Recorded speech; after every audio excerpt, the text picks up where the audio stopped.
Semua yang di belakang angkat tangannya.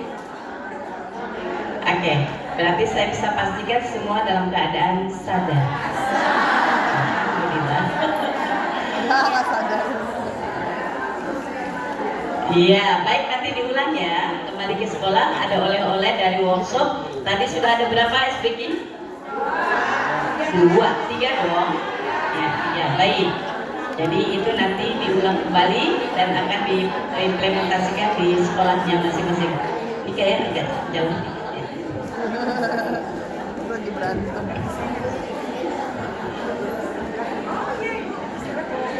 Baik teman-teman, tadi seperti yang sudah disampaikan terkait dengan pembelajaran kita pada hari ini, dan tentu saja sudah menanti-nanti ya dari waktu kemarin. Saya sapa dulu. Assalamualaikum warahmatullahi wabarakatuh.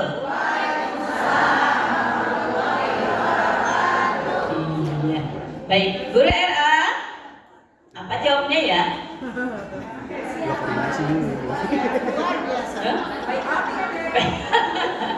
Guru RA, ayo laju. Ayo RA, Guru RA, ayo laju. Kami Guru RA, bahu membahu, jadilah Guru RA yang bermutu. Setuju. Alhamdulillahirabbil alamin. Ya, wabihi nasta'in ala umuri dunya waddin, wassalatu wassalamu ala asrofil anbiya'i wal mursalin wa ala alihi wa ashabihi ajmain. Amma ba'd. Yang sama-sama kita hormati Ketua PDI Jakarta Utara Bunda Roja Subur Sutrismi MPD, yang alhamdulillah selalu menyemangati kita semua. Ya, untuk kegiatan ini pun juga langsung tancap gas. Rakerda di bulan Juli, Agustus jalan semua program. Insya Allah nanti terus yang tadi sudah dipaparkan oleh Sekretaris PDI Jakarta Utara, Guru RA dan lembaga RA akan terus melaju, insya Allah ya. Yang sama-sama juga kita hormati, yang kita muliakan, narasumber kita sudah hadir di depan kita semua ya. Kami hadirkan sesuai dengan kebutuhan kita ya di RA se-Jakarta Utara terkait dengan sekolah ramah anak dan pendidikan inklusif, karena memang kondisinya saat sekarang itu kita hadapi. Yang kemarin kita sudah sama-sama menjalankan program sekolah sehat, dan itu akan terus disempurnakan, dan program ini tadi Ibu Ketua bilang tidak akan berhenti. Program untuk sekolah sehat akan berlanjut sampai mungkin tidak ada titik hentinya ya, tidak akan ada habisnya dan akan terus. Teman-teman boleh nanti sampai zuhur, sementara yang kita aktifkan adalah telinga kita, boleh? Ya, sementara untuk mulutnya boleh kita nonaktifkan juga dengan gadgetnya. Tadi sudah sepakat ya di awal dari MC sudah mengarahkan untuk men-silent ya, modenya mode ya diam ya, berarti bukan hanya HP-nya tapi juga mulut teman-teman semua mohon untuk silent. Kita berikan kesempatan kepada Bunda Retno untuk menyampaikan apa yang kita butuhkan, insya Allah ya. Nanti Bunda Khairiyah di Ba'da Zuhur ya, insya Allah. Jadi nanti apa yang kita niatkan dari rumah untuk belajar, termasuk berarti tidak melakukan hal-hal yang selain belajar. Selain untuk mengaktifkan tadi yang saya bilang ya, telinganya dulu ya, sementara seperti itu. Baik, kita akan masuk ke materi yang pertama yang terkait dengan sekolah, mewujudkan sekolah aman, nyaman, anti kekerasan ya. Jadi ini narasumbernya, kalau dalam yang bahasa pepatah mengatakan tak kenal maka tak cinta tak sayang ya. Ya, makanya supaya tumbuh rasa cinta, karena kami itu di RA sudah sedang digalakkan cinta. Tadi sudah tepungnya 5 cinta Bunda ya, ada cinta Allah dan Rasulnya, cinta pada diri dan sesama, kemudian cinta pada lingkungan, cinta cinta ilmu dulu, baru cinta lingkungan dan cinta tanah air. Nah itu ya. Jadi panca cinta itu akan terus menjadi bagian yang akan kita terapkan dalam kurikulum berbasis cinta di Kementerian Agama se-Indonesia, ya. Karena ini yang mencetuskan adalah Bapak Menteri Agama. Baik, tadi kita sepakat ya mau berkenalan dengan Bunda Retno Listiarti SPD MSI. Ya, beliau lahir di Jakarta 24 Mei 1970. Beliau memiliki jabatan saat sekarang ya Bunda ya, Kepala Seksi PAUD dan PMPK Sudin Pendidikan Jakarta Utara Sudin 1, JU 1, berarti cakupan wilayahnya adalah Penjaringan, Pademangan, dan Tanjung Priok. Ya. Kemudian tempat tugas beliau saat sekarang ini di Kantor Wali Kota Jakarta Utara Sudin Pendidikan wilayah 2 ya. Pendidikan beliau S1 IKIP, dulu masih IKIP ya Bunda. Kalau sekarang udah UNJ. Ya. Berarti sudah ya, tapi subhanallah tampilannya masih iya, karena memang kalau guru RT itu kan dibilangnya tuh, atau guru TK PAUD itu dibilangnya ibu masih segini-segini aja gitu ya. Jadi nggak ada yang berubah. Oke. Alamat beliau masih di wilayah Jakarta Utara di Jalan Ikaso Blok C5 nomor 31 RT 4 RW 10 Pegangsaan 2 Kelapa Gading Jakarta Utara ya. Kemudian beliau pernah menjabat sebagai anggota KPAI periode 2017-2022. Ini berdasarkan keputusan Presiden ya Bunda ya.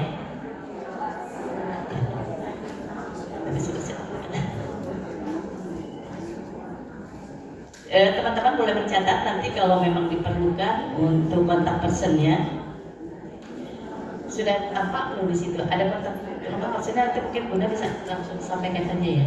Ya, siap ya. Jadi nanti kalau ada yang mau konsultasi,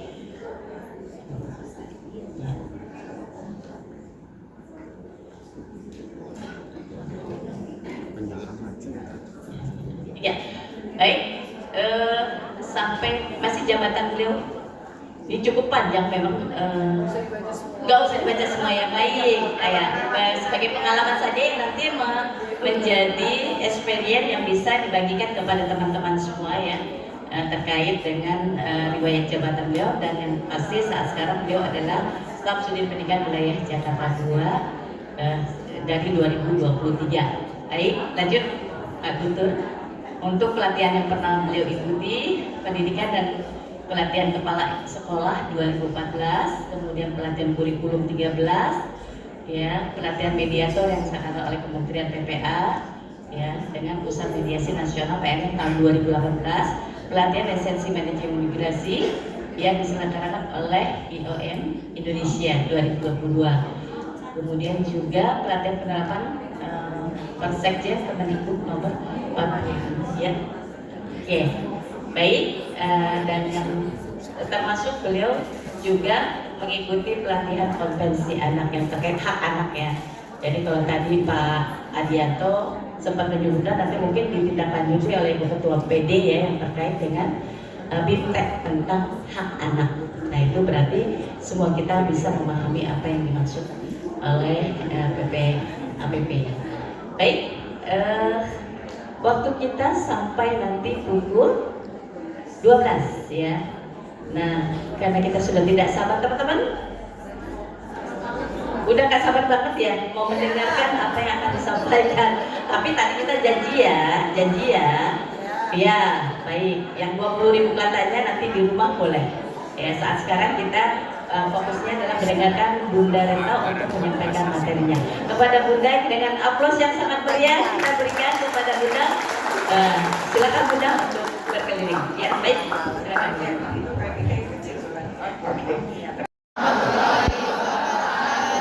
Ya, selamat pagi menjelang siang ya. Salam sejahtera untuk kita semua. Sebuah penghargaan luar biasa bisa berdiri dan berbagi dengan Bapak Ibu sekalian. Meskipun nggak banyak, bapaknya tetap ada ya. Kita beri aplaus untuk bapak-bapak ya, luar biasa ini. Baik, yang terhormat Bu Ketua Indra Jakarta Utara, Bu Subur. Kita kenalan pertama tuh ketika saya menjadi juri ya Bu untuk sekolah sehat. Nah disitulah kenal teman-teman semua ini ya. Ya, oh iya tuh pasti sekolahnya ikut gitu. Saya ikut nilai. Baik, kemudian Bapak Ibu sekalian ya, Bu hari ini Bapak PAUD ya Bu, kebetulan di wilayah saya. Tapi kalau soal inklusi mungkin saya juga harus belajar banyak ya, karena inklusi sekarang ini beragam-ragam ya. Baik Ibu Bapak sekalian, kita akan coba untuk sesuai dengan yang diharapkan waktu Bu Subur telepon saya ya. Next, sebenarnya Bu Subur telepon saya itu pertama adalah ingin sekolah ramah anak ya. Lalu saya bilang sekolah ramah anak itu atapnya 26 kementerian lembaga. Jadi banyak banget yang harus terlibat. Jadi dulu saya masih KPAI ketika kami mengkonsep sekolah ramah anak.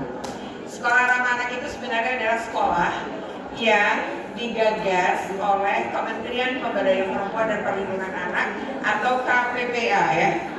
Nah lalu kalau Kementerian Pendidikan dulu nyebutnya Kemendikbudristek masa itu mereka punyanya sekolah aman. Sekolah aman dari apa? Dari kekerasan. Jadi sebenarnya kalau mau ya digabung aja saya bilang. Nah sebenarnya kalau kita berbicara sekolah ramah anak, sekolah ini sebenarnya ya semua hal, mulai tidak cuma aman, tapi dia bersih, sehat, peduli, berbudaya, mampu menjamin, memenuhi, menghargai hak anak, mendukung partisipasi anak. Ini prinsip yang sebenarnya ada. Jadi definisinya tuh sebenarnya panjang banget gitu ya. Next, kita coba nanti PPT-nya boleh kok di share ya, Bapak Ibu silakan gunakan.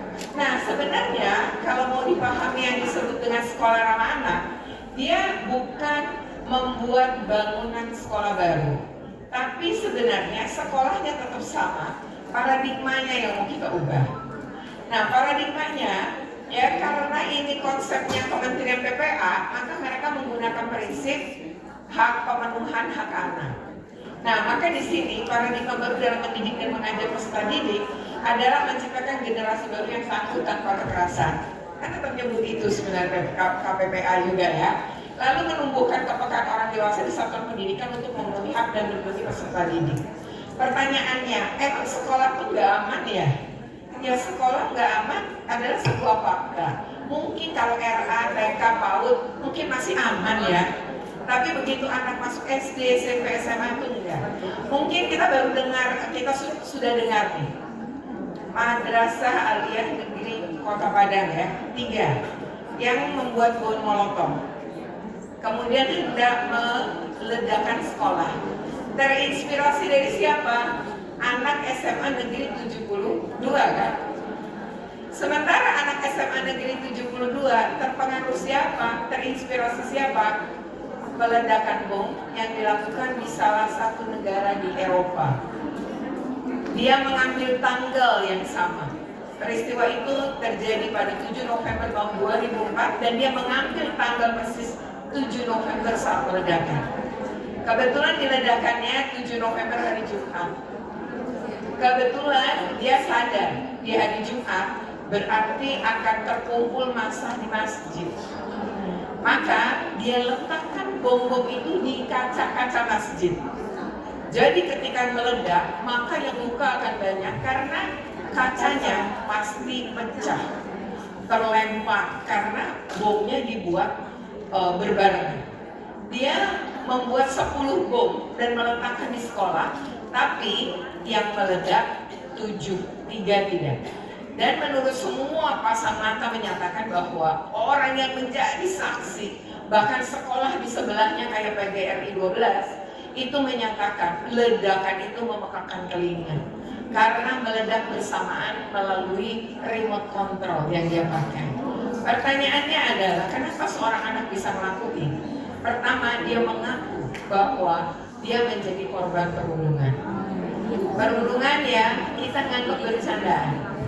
Ibu bapak sekalian, kasus ini kemudian menginspirasi anak Man 3 yang kemudian dari 6 bom yang dia pasang sebenarnya meledak 3, tapi kekuatan daya ledak tidak sedahsyat anak SMA Negeri 72. Nah, SMA Negeri tapi kedua-duanya melakukan pembicaraan dan terafiliasi dengan sebuah situs internasional. Di semuanya ini anak-anak yang jago bahasa Inggris. Di sana itu anggotanya seluruh dunia, orang-orang yang merayakan kekerasan. Pertanyaan kita adalah, mengapa sampai seorang anak punya pikiran begitu? Ya karena buka batin, karena gak bahagia. Tadi disebut cinta, kalau tangki cintanya kosong, tangki cintanya minim, dia gak akan bisa memberikan cinta. Ibu-ibu juga, kalau tangki cinta kita itu penuh sampai bleber, kata orang Jawa, berarti kita bisa memberikan ke banyak orang. Tapi kalau tangki cinta kita nggak ada, tangki cinta kita minim, apalagi tangkinya kosong, gimana kita mau memberikan kasih atau memberikan cinta pada orang lain? Kita aja nggak tahu caranya bahagia, kita aja nggak tahu rasanya mencintai dan dicintai. Nah, sebenarnya ini satu prinsip di dalam hidup. Itu sebenarnya Tuhan juga mengajarkan kita itu. Sebenarnya manusia itu disuruh mencintai diri sendiri dulu kan? Karena kalau kita udah mencintai diri kita tuh pasti tahu siapa kita. Kita mengerti kelemahan dan kelebihan kita. Tapi kita menerima semuanya dengan keikhlasan. Lalu cinta, kalau kita udah dewasa seperti ini, seperti ibu sekarang, ada apa sebenarnya menghambat rezeki-rezeki kita atau kebahagiaan kita? Bisa jadi karena kita memendam luka batin. Pernah dipukuli orang tua, pernah dicaci maki, pernah tersakiti, kita nggak memaafkan. Lalu itu masuk ke tubuh kita. Ibu semua punya tempat sampah ya. Nah, tempat sampahnya bisa di dapur. Coba tuh tempat sampah isi terus, tapi jangan dibuang sebulan aja. Apa yang terjadi? Bau, selain bau, ya nyaman nggak rumah kita? Kira-kira ada binatang nggak? Mulai dari belatung, lalat, itu akan ada semua, tikus. Kita akan mengundang itu. Nah, itu kira-kira menyehatkan orang di rumah nggak? Nah, sebenarnya luka-luka batin itu yang ada di tubuh kita kayak sampah gitu. Ibu nggak ngelepas, bapak nggak ngelepas, tidak memaafkan, itu terus meracuni tubuh kita. Itu kayak sampah yang nggak dibuang-buang. Jadi lepaskan, ikhlaskan. Orang tua kita pernah mukul kita, karena dia juga pernah dipukul sama nenek kita kan? Nenek kita mukul ayah kita, ibu kita, karena dulu dia juga dipukul bapak ibunya kan? Jadi eranya dulu begitu. Nah makanya apa? Mewariskan kekerasan. Mendisiplinkan anak itu gak harus dengan kekerasan kok. Jadi kalau kita memberi sanksi anak, gak harus kok dengan kekerasan. Efek jerah itu justru tidak dengan kekerasan. Karena ketika kita ngelakuin kekerasan, sesungguhnya anak kita menyimpan lagi kekerasan itu. Jadi ini sebenarnya kenapa kita menciptakan generasi baru yang tangguh tanpa kekerasan. Nah kalau kita emang udah pernah merasakan kekerasan dan itu menyakitkan, buang, lepaskan, maafkan orang-orang yang sudah menyakiti kita itu. Dengan kita lepas, coba ibu bapak nanti rasain, hembuskan nafas, itu biasanya kita bisa lakukan di pagi atau menjelang kita tidur. Itu ada alam bawah sadar yang menyimpan luka-luka itu. Kalau misalnya luka itu muncul, ibu bapak ingat, lepaskan, tarik nafas dan katakan saya memaafkan. Sebenarnya dengan begitu, ibu bapak sedang mengosongkan tubuhnya sehingga bisa menarik kebahagiaan masuk ke tubuh kita. Jadi kalau kita selama ini gak bahagia dan kerap melakukan kekerasan, mungkin ya kebahagiaan itu mau masuk susah karena kita memendamnya. Jadi lepaskan. Prinsipnya gini ibu bapak, ketika kita bahagia, kita akan mengundang kebahagiaan lain masuk ke tubuh kita, ke diri kita, ke hidup kita. Tapi kalau ibu tuh dan bapak pikirannya masalah, yang terjadi adalah masalah lain masuk ke hidup kita. Cobalah pikirkan misalnya, kalau bapak ibu mikirinnya hutang, entah kenapa kalau udah lunas hutang lagi. Karena mikirnya hutang. Jadi ini fokus pikiran kita tuh ke hutang. Udah utang lagi. Nah, itu kenapa? Karena kita tidak berpikir keberlimpahan. Jadi yang harus kita pikirkan, gak usah tolak aku punya utang, oke? Tapi akan ada jalan dan aku bisa membayarnya. Lunas dan takkan pernah hutang lagi. Itu yang harusnya kita yakini.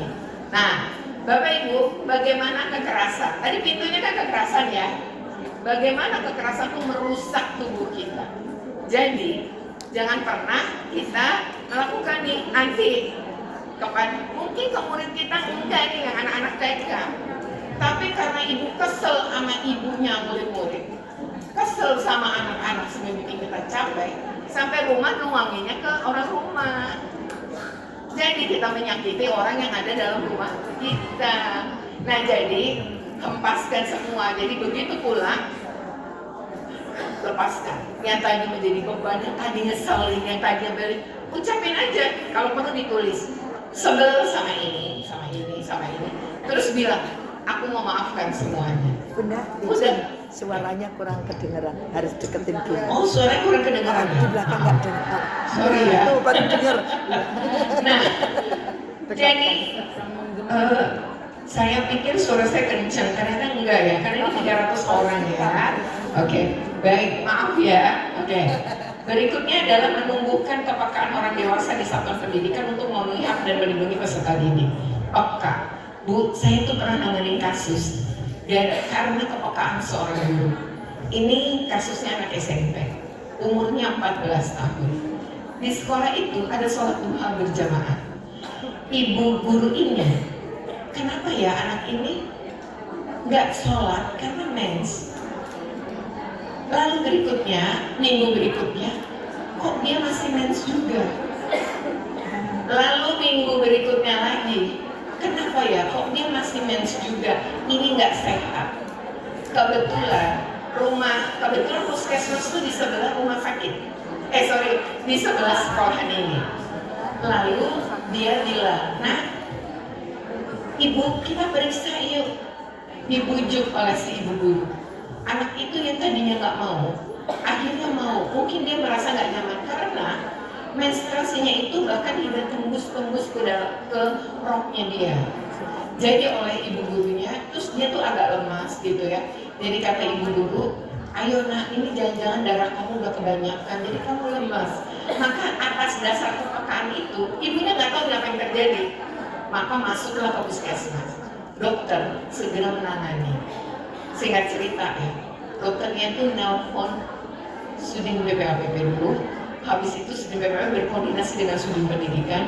Lalu tahu apa yang terjadi? Anak ini adalah korban perkosaan. Dan dia korban perkosaan dari orang di rumah dia sendiri. Dia bahkan mengalami kerusakan cukup parah pada vagina. Dan karena dia belum waktunya melakukan hubungan dan dipaksa, maka terjadi juga bahkan karena sering dilakukan itu berdampak juga kemudian pada leher rahim dia. Singkat cerita, dokter mengatakan kondisinya parah, pendarahannya cukup parah, jadi bukan mens tapi pendarahan. Nah, di situ anak ini nggak ngerti dan masih diam. Tapi kemudian psikolog datang mencoba menenangkan. Kalau dia belum cerita nggak apa-apa, yang pasti kita membawa dia ke rumah sakit. Ibunya nggak percaya bahwa ayahnya itu menjadi pelaku. Jadi kami pun harus menenangkan si ibu, meyakinkan dulu si ibu. Jadi polisi entar dulu, tapi semua kita tenangkan dulu. Proses kemudian berlangsung, semua bisa akhirnya. Saya tuh kalau nangani kasus-kasus gitu, bisa saya terdampak secara psikologi. Saya pasti kadang-kadang penanganan kasus berbulan-bulan. Nanti tuh saya terdampak tuh sampai saya harus ke psikolog juga gitu. Karena saya merasa tidak nyaman dengan diri saya. Terbayang-bayang, ini anak duduknya aja kan saya ngeliat, menyaksikan dia. Jadi ketika operasi saya ikut dampingin, posisinya gimana? Dibayangkan dia duduk aja, nggak seperti ibu-ibu ini bisa duduk rapat, karena kan dia menahan luka ya pada bagian vagina dia. Nah, ibu bapak sekalian, Bayangkan itu kalau tidak lahir dari sebuah kepekaan, itu nggak pernah itu anak itu. Nah, ketika kita bertanya, kamu kenapa? Kok nggak berbicara, nggak cerita, nggak apa?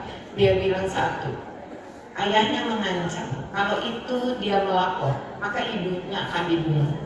Kedua, kalau dia nggak mau, maka adiknya dia perempuan juga itu akan jadi korban. Jadi dia melindungi, dan betapa luka batin dia itu luar biasa.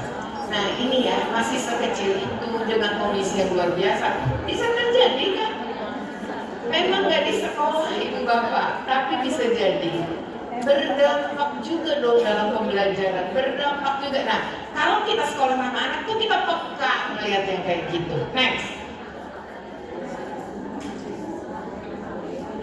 Nah sebenarnya sekolah ramah anak itu yang tadi kan definisinya ya, jadi bersih, aman, ramah, indah, inklusif, sehat, asri, nyaman. Ya ini sekolah ramah anak. Jadi apakah sekolah ibu bersih, aman, ramah, indah, inklusif, ya, sehat, asri, nyaman. Inklusif itu termasuk menghargai semua yang berbeda. Murid kita, mungkin kita dapat murid-murid yang sebenarnya pas masuk nih, kok pembendaharaan katanya dikit ya, berarti dia mengalami apa? Speech delay. Orang tuanya denial. Paling sebel banget itu ya. Jadi nggak bu, nggak apa-apa, anak kita saya nggak apa-apa kan juga bisa. Padahal semakin dini diatasi, semakin baik buat anak itu. Semakin terlambat, semakin sulit sebenarnya. Kasihan anaknya. Nah orang tua nggak denial tuh kalau anaknya udah SD. Baru deh tuh nggak denial. Di saat itu anaknya udah sulit sekali dibantu. Guru-guru ngeluh, bahkan di guru-guru nih aduh, saya juga bingungnya guru-guru SD. Udahlah, kita nyerah semua. Balikin aja dia ke Sudin lah, balikin ke Sudin. Emang kita buka sekolahan, kan nggak bisa. Maksudnya kita nggak punya guru di kantor kita gitu. Ini harus ditolong, dibantu. Nah guru-guru SD kerap kali itu nggak punya kepekaan saya. Satu lagi ya, ini saya ketemu sama guru-guru SMP. Kan sekolah-sekolah SMP itu inklusinya 2 orang satu kelas.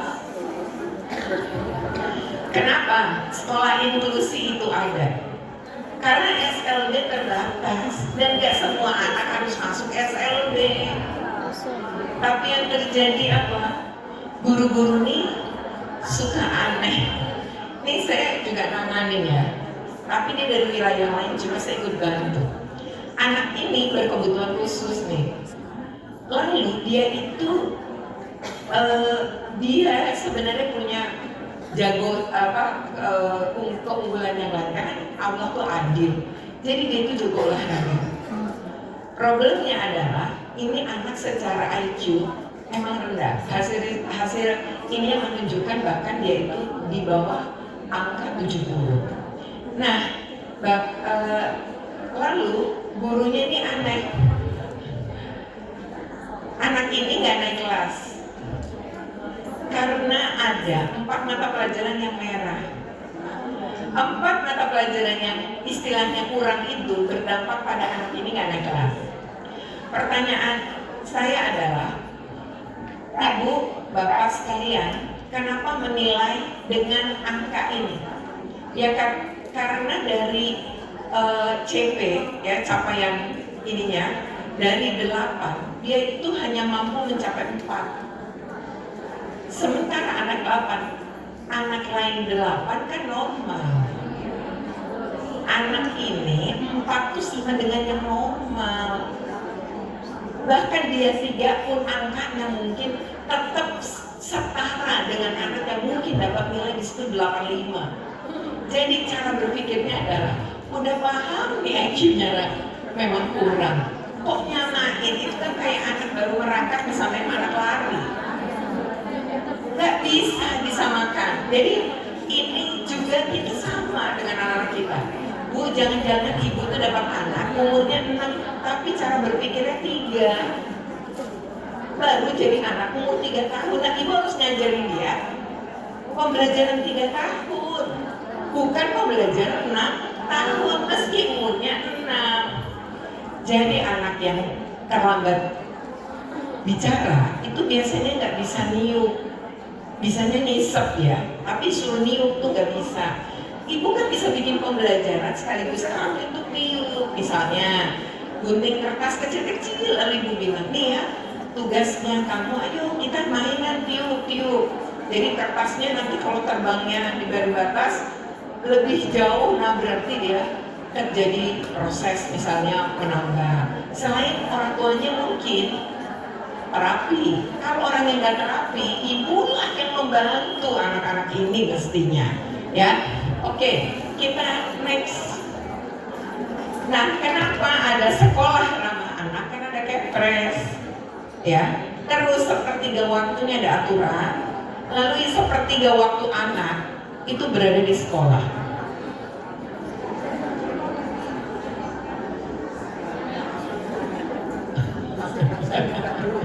Mbak, kedengeran nggak suara ibu? Oke, jadi sepertiga waktu anak itu berada di sekolah. Ini juga hal yang dimana berarti sekolah rumah kedua. Lalu ada program dari kementerian lembaga yang saat ini sudah berbasis sekolah dan menunjang pada kondisi yang diinginkan dari SRA, yaitu sekolah aman. Dan sebenarnya ada namanya kota layak anak. SRA itu masuk ke dalam indikator ke-19 dari sebuah kota layak anak. Next. Nah, sebenarnya prinsipnya gini Ibu Bapak. Jadi kalau kita bikin sekolah ramah anak, ini harus memenuhi 6 prinsip ini. Yang pertama, kepentingan terbaik bagi anak itu segalanya. Jadi kalau kita bikin program, ya harus berdasarkan kepentingan terbaik bagi anak. Saya ingat banget tuh waktu jadi jurinya Bapak Ibu. Kan sekolah sehat ya. Salah satunya ada makanan tambahan tuh. Nah, lalu daftarnya mana nih? Yang pengumuman menu kan? Di situ ada sambal terasi, ada sayur asem, ada ini kepentingan ibu guru apa kepentingan si anak ya? Jadi ada daftar makanan yang semuanya orang dewasa gitu. Saya aja Bu, saya baru selesai nih bikin kegiatan deteksi dini intelektual dan asesmen psikologi perkembangan anak. Saya tuh bilang sama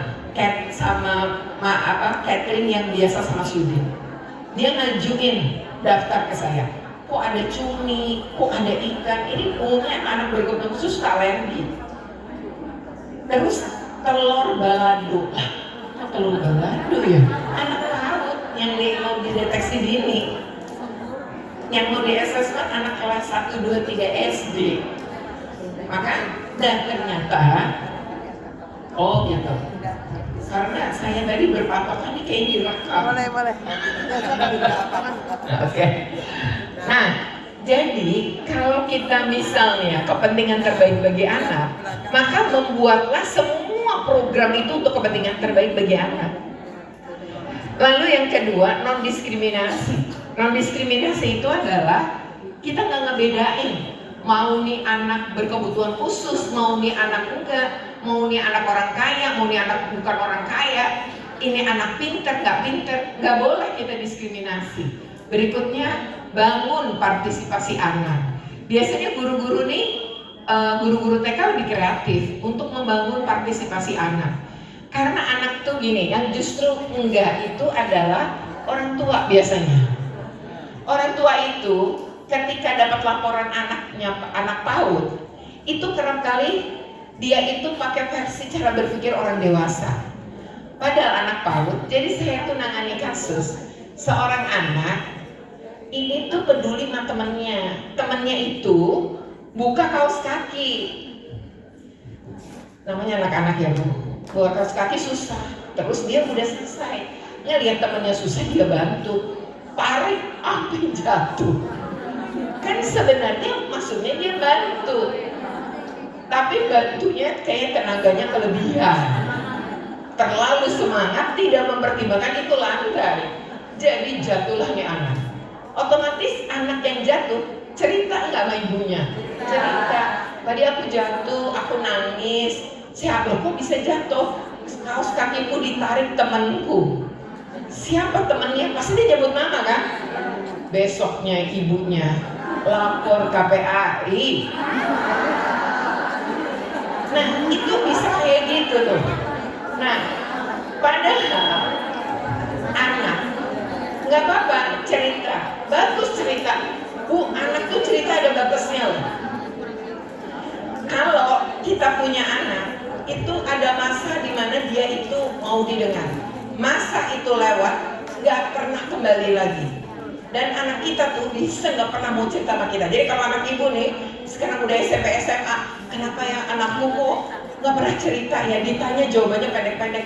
Karena dulu mungkin ibu tuh nggak pernah menjadi pendengar bagi dia. Jadi anak tuh kalau itu didengar, tapi kan nggak semuanya kita telan ya. Kadang-kadang anak kita kan ceritanya agak lebay ya.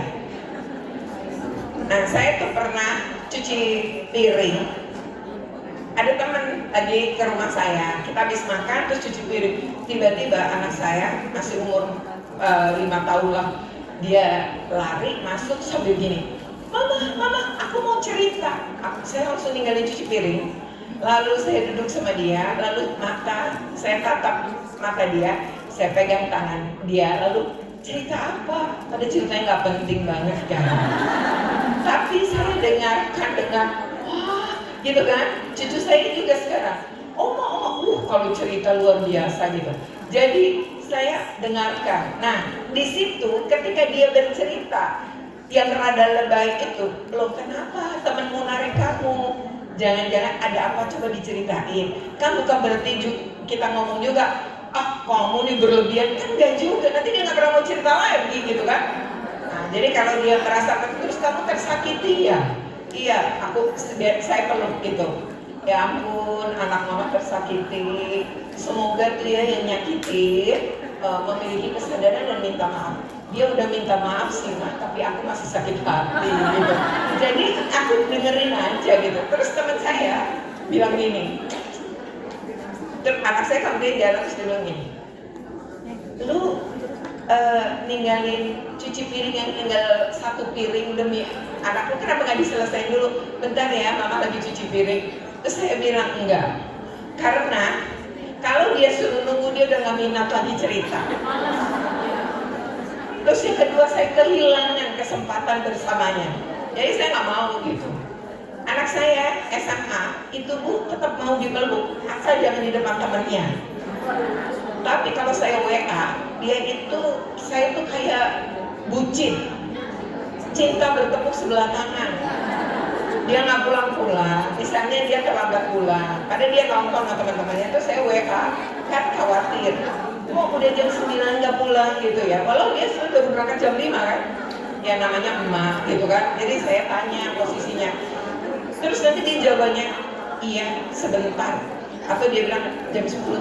Ada tuh saya WA-nya panjang banget gitu ya, karena saya ngerasa pas itu saya tanya sama dia, ini loh, makanya kenapa kita tuh harus bertanya sama anak. Saya nanya, kamu kalau mama WA kenapa sih kok jawabannya pendek-pendek? Padahal kamu WA-nya panjang. Terus dia jawab begini, lagi mama ngapain sih WA-nya panjang? Capek kau bacanya. Terus kalau kamu jawab, mama harusnya WA-nya kayak apa? Matanya. Terus dia bilang gini, mama nanyanya gini dong, Ilo, kan namanya Ilo ya, Ilo, kamu masih di mall? Nanti aku jawab, iya. Filmnya jam berapa? Memang filmnya selesai jam berapa? 21 kan gitu.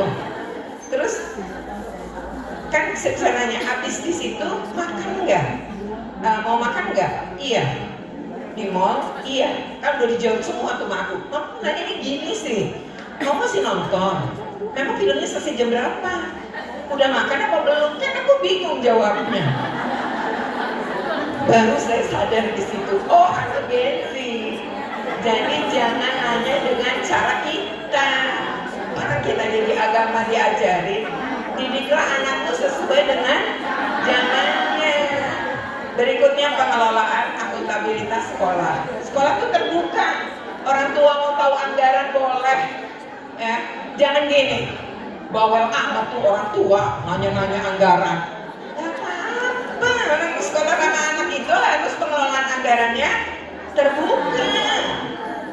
Malah bagus kalau terbuka. Nanti minus, kan mikir orang tuanya, sekolahnya dikit amat lo habis buat bayar listrik, air. Kalau gitu kita harus patungan nih kalau ada kegiatan. Kan siapa tahu begitu. Ketika ibu transparan, ya gitu loh. Berikutnya, jadi kita berjujur aja dengan pengelolaan keuangan. Berikutnya, hidup, kelangsungan hidup dan perkembangan. Anak itu hak hidupnya harus dipenuhi. Maka jaga jangan sampai meninggal. Emang ada yang meninggal di sekolah? Banyak, Bu. Tahun ini saja nih, tahun 2026 baru bulan Juli udah 8 anak meninggal di sekolah. Emang bisa? Bisa. Walau meninggalnya nggak langsung, meninggal di sekolah, dirawat dulu terus meninggal, tapi kejadiannya di sekolah. Jadi ini kasus lah, misalnya anak di Tangerang Selatan tuh SMP Negeri 19. Anak itu sering dibully, temennya tahu, nggak ada yang lapor, nggak ada yang ngebela. Si pembuli ini biasanya meningkatkan pembuliannya. Jadi dari kakak-kakak lama-lama dia mukul. Begitupun murid-murid ibu sama bisa terjadi. Maka jangan normalisasi hal-hal kecil. Setelah anak-anak ini kemudian ngelihat perempuan itu dan gak pernah lapor, anak juga lapor. Anak itu pernah lapor tapi sekolah menganggap bercandaan. Ya udah, kamu yang sabar aja, biar nanti Tuhan yang membalas. Bully aja kita ngerepotin Tuhan. Ya Allah, Tuhan, walaupun Tuhan Maha Kuasa, nggak usah direpotin deh bully. Kan kita bisa bantu Tuhan mengatasinya. Gitu loh. Kita diberi akal, pikiran, dan perasaan. Kenapa nggak nyelesain? Malah disuruh sabar, nanti Tuhan yang membalas. Nah, itu jangan keluar ya kata-kata itu. Berikutnya adalah kepentingan kelangsungan hidup tadi. Nih, kasus SMP Negeri 19 Tangsel. Anak itu sering dibully. Hari itu dia itu dipukul menggunakan kursi sekolah. Kan ada kursi sekolah yang ujungnya besi kan? Dipukul kepalanya pakai itu. Dia sempat pingsan, tapi sekolah juga nggak bawa ke rumah sakit. Lalu di rumah anak itu hilang kesadaran. Lalu dia dibawa ke rumah sakit, langsung masuk ke ICU. Yang jadi ke puskesmas dirujuk ke RSUD dirujuk, kemudian akhirnya ke rumah sakit Cipto. Saat dia dirawat 1 minggu, akhirnya meninggal. Kan nanti anak itu meninggal akibat kekerasan di sekolah kan? Nah, jadi itu tetap bisa terjadi. Kasus lain misalnya, bangunan sekolah udah jelek, bolong di mana-mana, mau ambruk. Tapi ya yayasannya nggak ngebetulin, nyuekin berkali-kali, cuma dibedakin aja, dicek. Padahal yang atas itu mungkin udah kondisinya penuh raya. Lalu lagi belajar, ambruk. Anaknya terluka, bahkan ada yang meninggal. Berarti meninggal di sekolah itu kan. Walaupun sempat dirawat berapa hari, tapi kan dampak dari ketiban puing bangunan kan. Nah, itu kan ada peristiwa-peristiwa. Nah, kalau sekolah ramah anak, bangunan harus dipastikan juga aman. Sekolah ramah anak itu semuanya, sampai fisik, semuanya. Ya, next. Nah, Ibu, emang kekerasan itu cuma bully? Bukan. Kekerasan itu ada banyak. Setidaknya di sekolah ada 6 jenis kekerasan. Ya, kekerasan yang pertama adalah kekerasan fisik. Pernah nggak sekolah ngelakuin? Pernah. Ini kejadiannya Ibu. Ini bisa Ibu lihat di berita ya, di NTT. Di NTT itu apa ya? Sekolah kan nggak pakai pagar ya. Nah, anak-anak ini tuh ceritanya main bola, olahraga.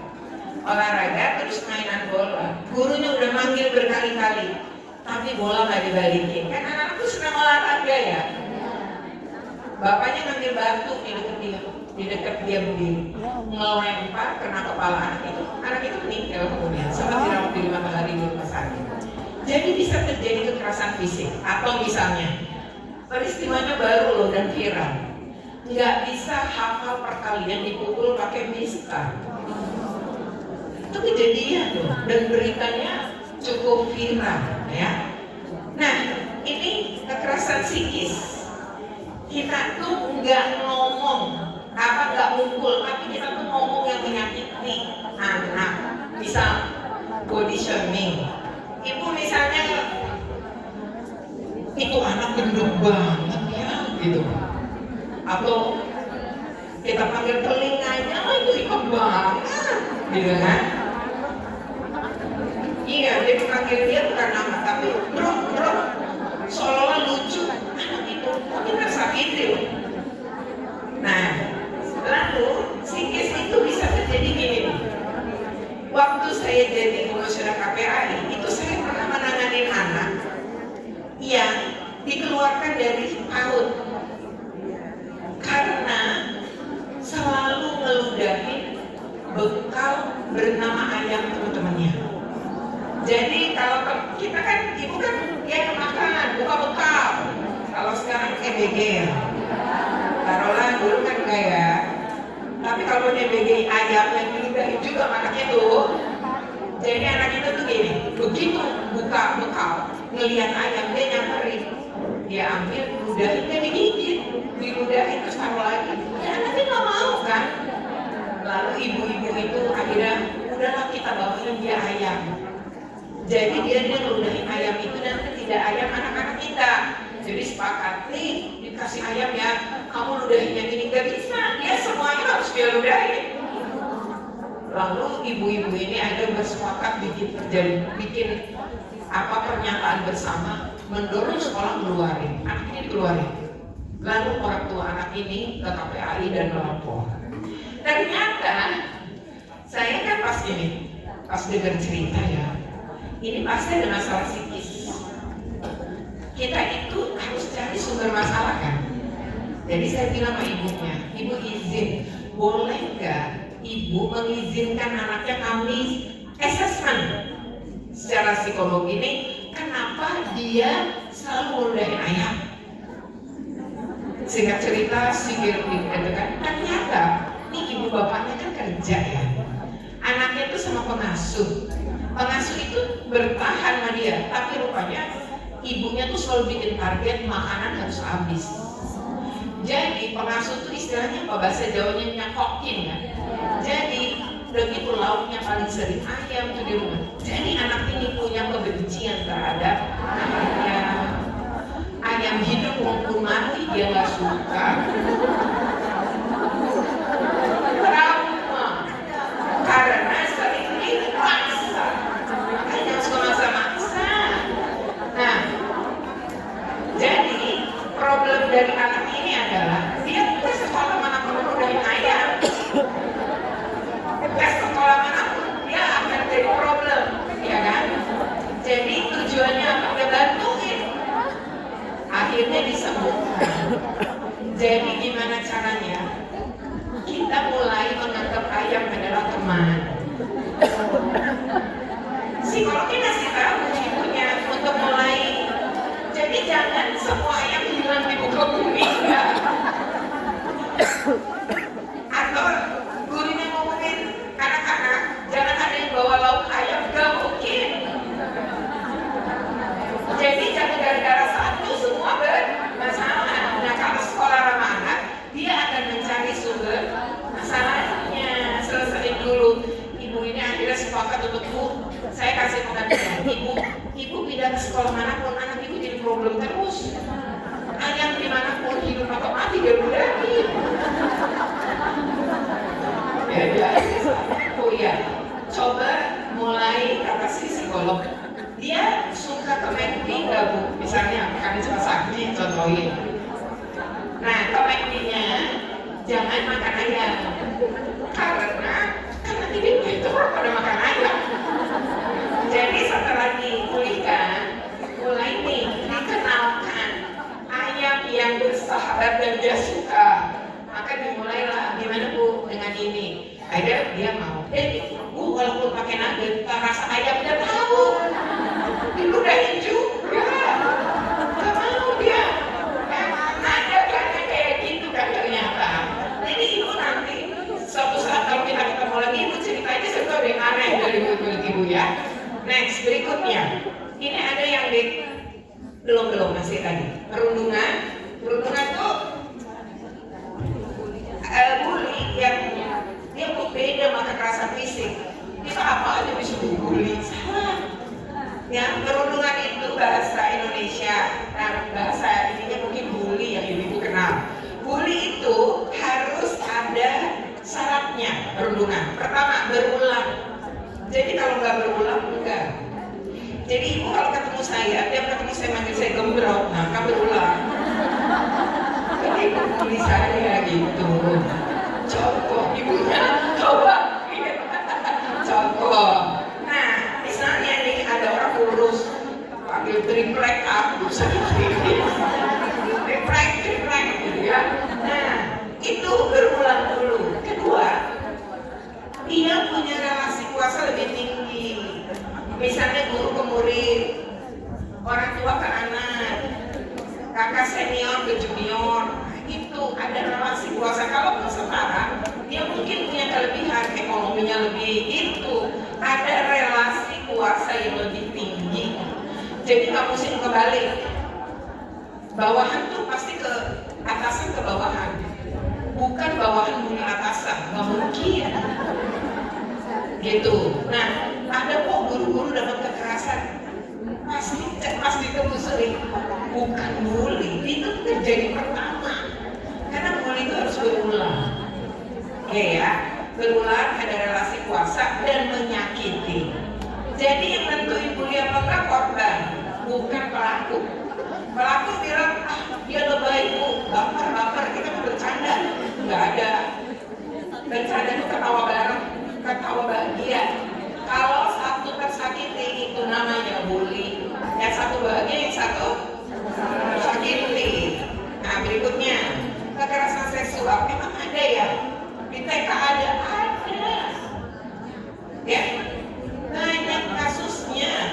Ya, nah kekerasan seksual, lalu kebijakan yang mengandung kekerasan, diskriminasi atau intoleransi itu ada. Misalnya kebijakannya gitu.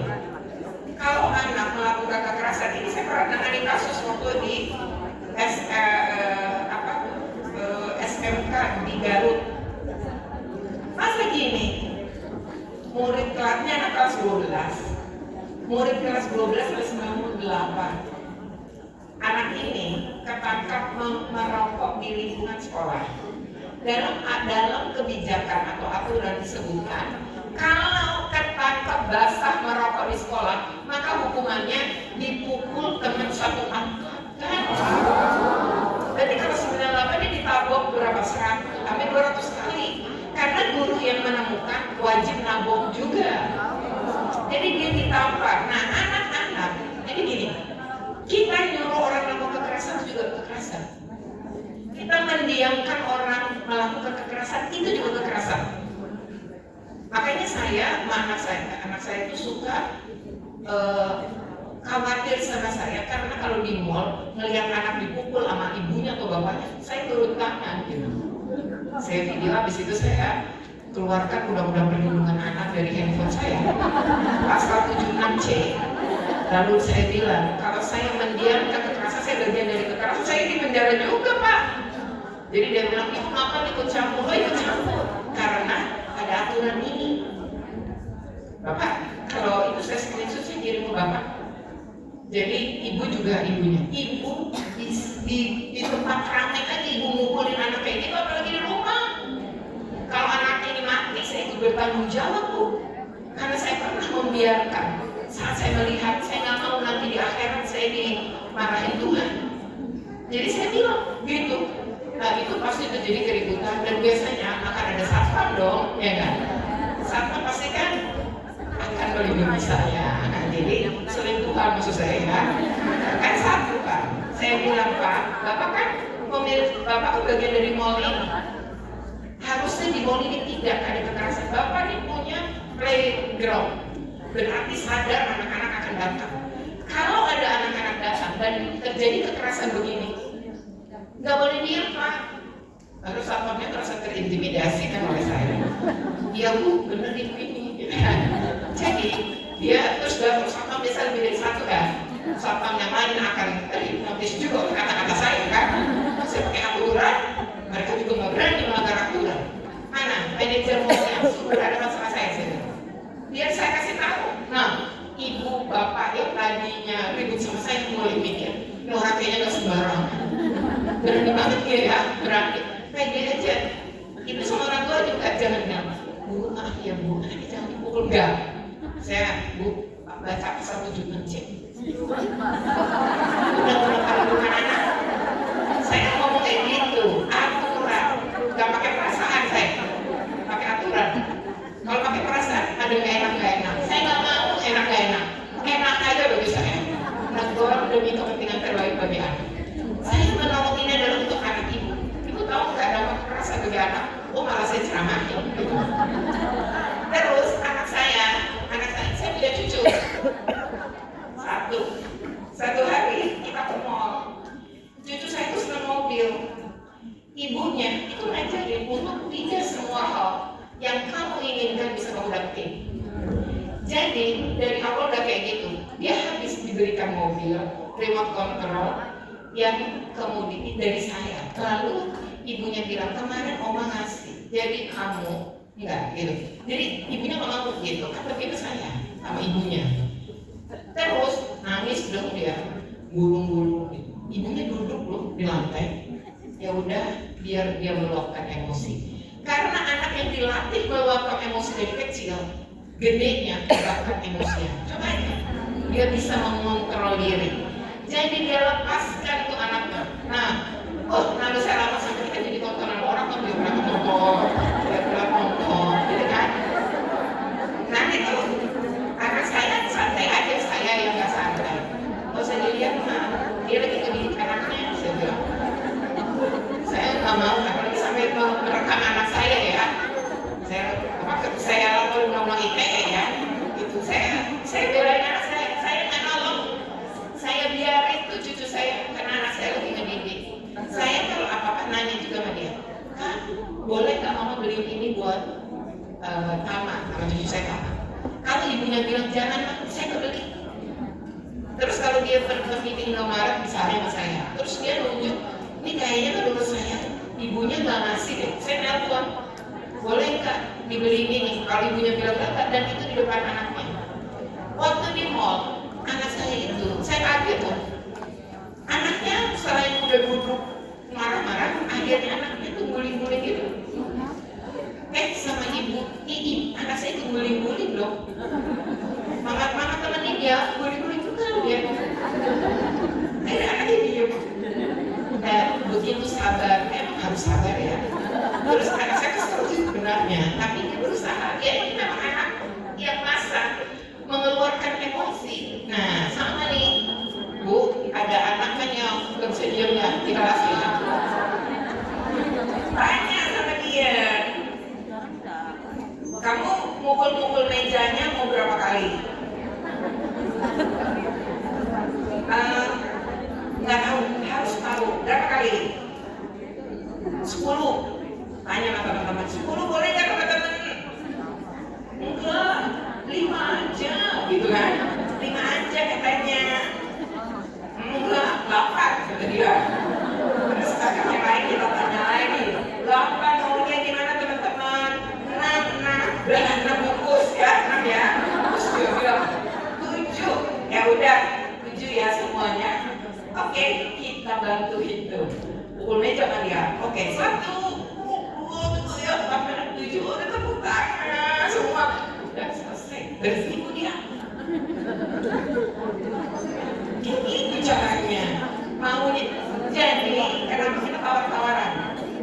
Biar dia juga belajar bahwa ada hak orang lain. Jadi kalau digeprek-geprek terus mengganggu, biarkan gitu. Tapi kalau dia nggak bisa beda lagi caranya. Tapi dengan begitu lama-lama dia mengerti kok. Jadi itu namanya mengontrol mengontrol emosi. Berikutnya next ya. Saya ini kan, nah ini ada studi kasus kekerasan fisik di TK. Saya pernah nangani.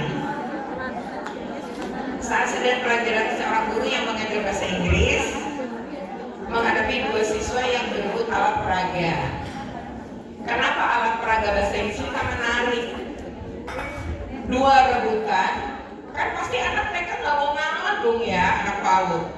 Nah, kemudian tarik menarik saat perebutan itu ternyata salah satu siswa kalah. Pada saat direbut, yang satu jatuh, yang satu berhasil mempertahankan. Nah, siswa tersebut kemudian lapor ke orang tuanya bahwa dia dipukul. Karena sebenarnya gini, bukan dipukul, gurunya tuh coba melepaskan.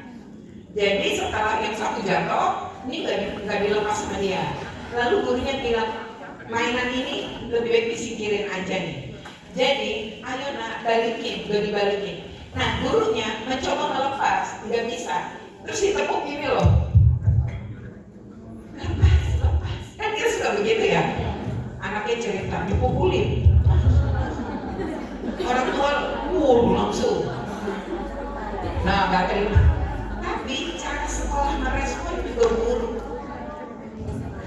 Jadi orang tua ketika mengadu kan harusnya periksa aja gurunya, minta keterangan, penjelasan, bikin tertulis.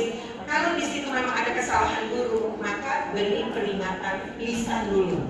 Next, lain kali jangan ya. Lalu sama-sama tanda tangan, berita acara dia sudah diperiksa, dia misalnya salah dalam penanganan, maka kita beri peringatan. Sampaikan kemudian orang tua permintaan maaf dan ternyata begini kejadiannya.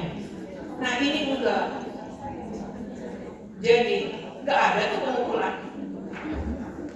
Orang tua ngerasa emosi dong. Terus nantangin, ibu kalau nggak suka sekolah di sini, kan nggak suka keputusan saya, nggak suka sekolah di sini, pindahin aja anaknya tuh kayak gitu. Nah ini hati-hati. Orang tua tuh kan banyak macamnya. Ya, mungkin juga ada yang dari kecil nggak belajar kontrol diri itu loh, kayak cucu saya, gitu kan? Nah, bisa jadi dia mudah tersulut emosi, gitu. Next, maaf itu kata-kata sakti. Jadi dahululah dengan pernyataan maaf dan jelaskan sudah memproses. Orang tua juga rendah kok, bukan dalam riset. Orang marah itu 21 detik loh yang nggak terkendali. Kalau kita melampaui 21 detik aman. 21 detik itu makanya agama Islam ngajarin suruh berwudu kan? Kan berwudu lebih dari 21 detik. Jadi bukan airnya. Sebenarnya siklus kemarahan itu nurun, itu manusiawi. Semua di dunia itu begitu. Makanya 21 detik ini penting. Kedua, tarik nafas, hembuskan. Tarik apa? Saat kita menarik itu 7, menghembuskan itu 8 detik. Jadi itu cara kita mengontrol emosi. Atau kalau kesel, ya. Jadi anak saya itu waktu pandemi, kan dia masih SD waktu itu. Anak saya yang bungsu, karena dia jaraknya jauh sama kakak-kakaknya. Nah, pada saat itu tuh dia mungkin dia stresnya juga stres ya. Jadi kita suka marah kan. Lalu saya belajar di situ, saya belajar kontrol dan ngajarin dia juga mengontrol diri. Nah, ternyata habis itu tuh dia bilang gini sama saya. Jadi pada suatu hari saya kesel, terus saya ke taman belakang rumah saya, terus saya tuh bilang gini, saya bukan nyanyi, saya melupakan kekesalan gitu dengan momentum tanaman-tanaman. Anak saya ngeliat dari jendela kamar. Terus pas saya itu dia bilang gini, pas makan dia bilang gini, Mama, emang tanaman itu salah apa dimarah-marahin? Terus saya mikir, enggak sih, enggak salah. Dia makhluk hidup loh. Mama kalau kesel kayak aku aja. Kenapa? Bagaimana caranya? Aku nyanyi aja loh, nyanyi di depan tanaman-tanaman itu. Kamu nyanyi apa? Indonesia Raya ya. Ya terserah Mama mau nyanyi apa, aku sih nyanyi Indonesia Indonesia Raya aja gitu. Tapi akhirnya saya jadi belajar, oh iya ya, dia ngelihat cara saya mengontrol kemarahan. Nah ini kasus kekerasan di PAUD terjadi loh, kepala sekolahnya melakukan kekerasan seksual. Ada jadi bangku gitu ya, cerit dicium-cium, ternyata tangannya ikut meraba-raba bagian bawah. Jadi anak kita harus diajarkan gimana bagian tubuhnya yang nggak boleh disitu dan dilihat orang lain. Next, kayaknya jam berapa ini? Iya, kelamaan ya. Masih ada waktu 10 menit. Oh, 10 menit.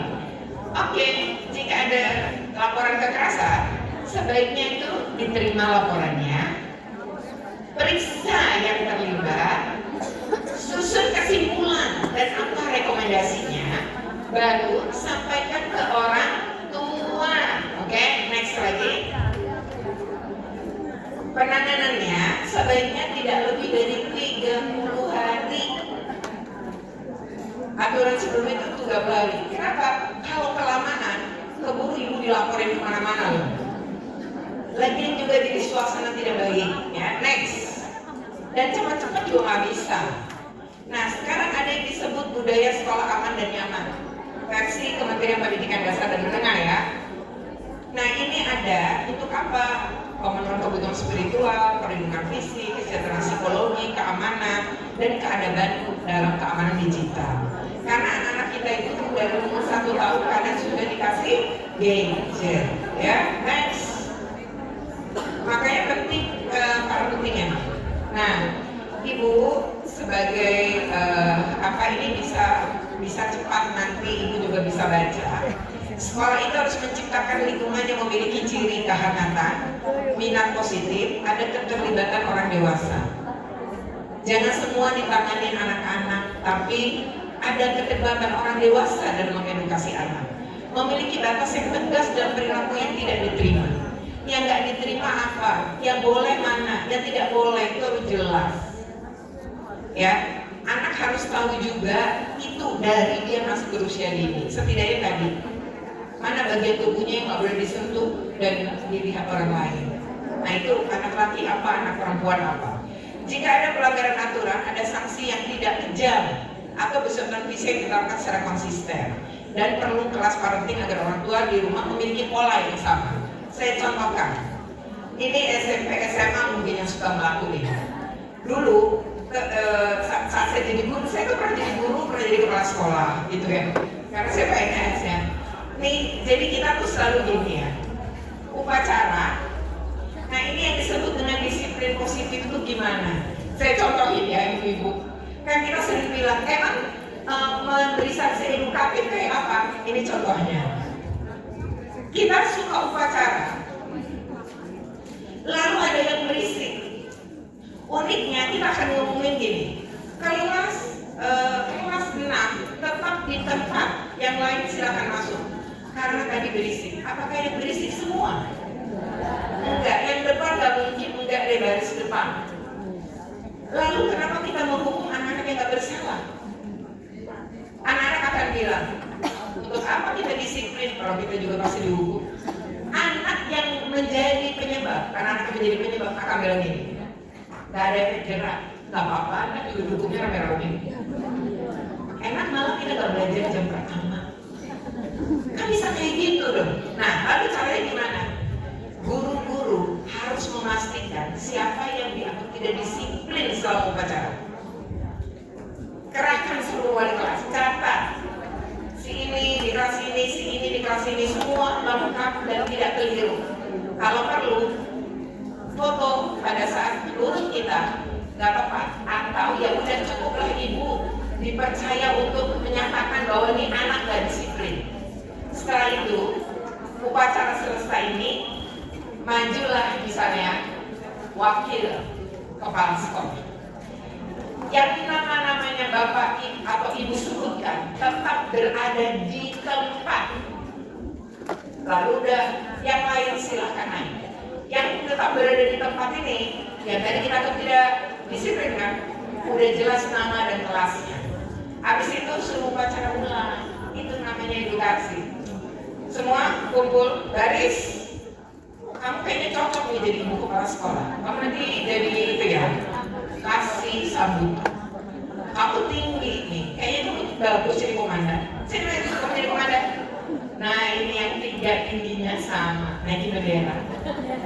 Kamu nih kayaknya suaranya kenceng banget, kamu bacain undang-undang dasar ya. Kamu bacain Pancasila, suruh upacara ulang, dijamin gak ribut lagi besok. Karena gini, jangan berisik, upacara lagi loh. Terus yang jadi petugas, nanti jadi petugas ngatur sendiri. Kita pukul nggak? Kita maki nggak? Enggak. Cuma kita suruh baca ulang. Itu kan hukuman.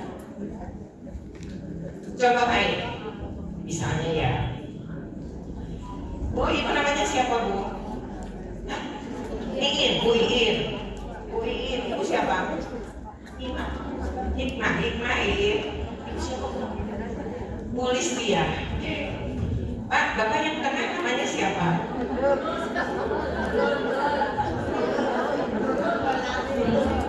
Pak udah pinjam nama ya.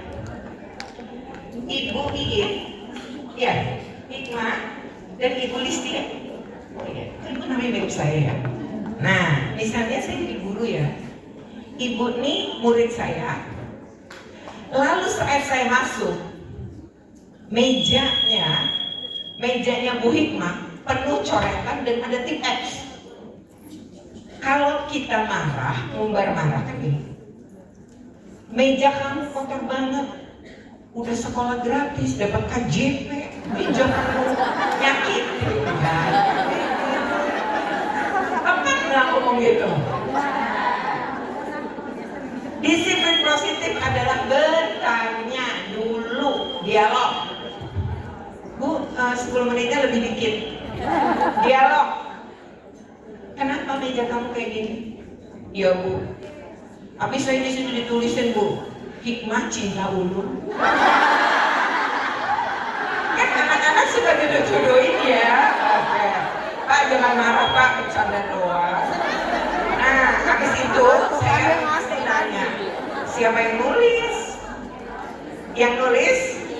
Iin. Panggil dulu Iinnya, bener Iin nulis. Ya Bu, kan saya bercanda. Saya nulis yang kecil-kecil Bu, yang gede-gede tulisannya. Panggil dulu ya Listianya ya. Dia datang. Bener kamu yang nulis gede-gede. Habis Bu, kalau ditulis kecil di tip X, jadi saya tulis gede. Masih di tip X juga sama Hikmah. Kumpulin bertiga. Ini bener nggak? Bener nggak perbuatan gini? Jadi jangan langsung dinasehatin. Kita tuh senangnya nasehat aja. Masuk kuping kiri keluar kuping kanan.